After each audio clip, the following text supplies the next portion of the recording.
Hi, YouTube family. I'm Patty Jackson. I'm your auntie of pop culture, and I'm trying to get this right. Let's start with a hug, as we always do. We never know who needs a hug.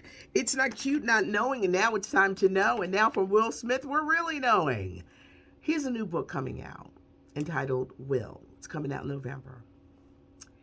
And he talks about his life, he talks about his career. But you can't talk about all of that without mentioning his marriage to Jada Pinkett Smith, which is very unconventional. Will is opening up. Jada wasn't the only one cheating. He did cheating too. They have an open marriage, which was the worst kept secret because everyone would talk about this open marriage. A marriage like that is not for everyone. But Will could not have written this book without touching on that. They have two children, Jaden 23, Willow 20. Their lives are unconventional. But Will Smith has had this incredible career.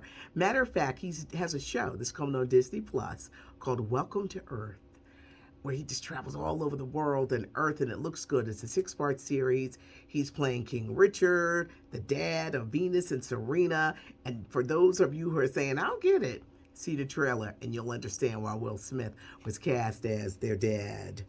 In the article that he did for GQ, he opens up the GQ magazine saying the real Will Smith.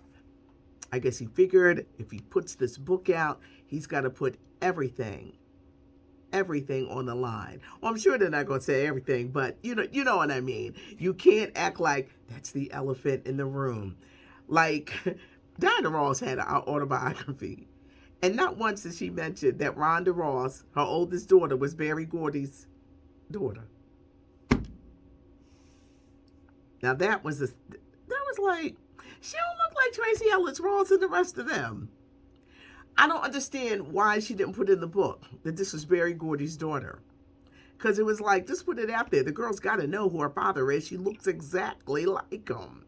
But I just think that if you're not going to be honest in these memoirs, autobiographies, what's the point? Because you're leaving key stuff out. And it's kind of like a fraud. So you see why Will Smith had to open up. R. Kelly found guilty, sex trafficking, racketeering. We knew he was losing this case last week when that damn defense was comparing him to Martin Luther King. I was like, what kind of defense did he have? I was like, he going to jail. I said, he out of here. The case is over. Did not take the jury a long time at all. The sentencing, though, is in May. Now, this is the part that got me. I said, May? I said, did they make a mistake? No, the sentencing is in May. He's still got a trial in Chicago. He's still got a trial in Minnesota.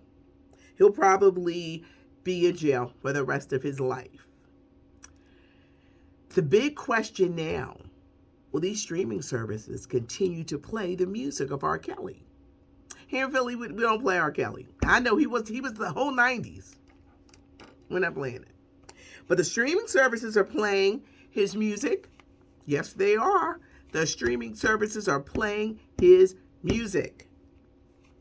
Will they stop? Last night I was really wrapped up in the football, so I can only see glimpses of Dancing with the Stars. What Tyra have on? She looked like something out of Jurassic Park. She's doing this deliberately because you know what? For some people, any notice is good notice, whether it's bad or good. I think she's doing it deliberately. Celine Dion has a new documentary coming out about her life, one of the greatest singers of all time. She says this documentary is going to be very personal. She was discovered by her husband when she was a teen, and their relationship was very controversial because she was a teen. He died a few years ago from cancer. I wonder will she really get into that, like how she was discovered and really became this international star. Issa Rae is on the cover of Self magazine. She looks great. We're gearing up for the 5th and final season of Insecure. October 24th, y'all. October 24th. Followed by Larry David, Curb Your Enthusiasm. If you're a Curb fan, Larry David fan, you're grinning just as much as I am. But it returns on October the 4th. Best shows. Can't wait for that. Here's a little music history. It was 45 years ago today. Stevie Wonder released one of the greatest songs ever, or albums. Songs in the Key of Life, as Knocks Me Off My Feet, Ordinary Pain. Oh, just Isn't She Lovely? One of my favorite albums. Simone Biles, she opens up to the New Yorker, and she says, maybe she shouldn't have done the Tokyo Olympics. You know, she made headlines when she took a break during the Olympics for her mental health. She's been through so much, the enormous pressure, everything she had to go through with that Larry Nassar trial. I thought it was interesting that she said, now it's making me wonder, will she be in the Paris Olympics if she doubted the Tokyo Olympics? This Friday and on HBO Max, Leslie Odom Jr. and Bettina Miller, they are in The Many Saints of Newark. I'm so hyped about this movie. What was Tony Soprano like when he was young? We're going to find out. Michael Gandolfini is playing the role made famous by his dad, but Leslie Odom Jr. and Bettina Miller are in it.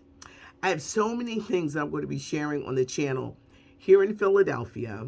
Next year, I'll mark my 40th anniversary in radio. It's so funny when people are like, where'd you come from? I'm like, I'm a radio announcer. I be doing this for fun. This part here. I got a real job.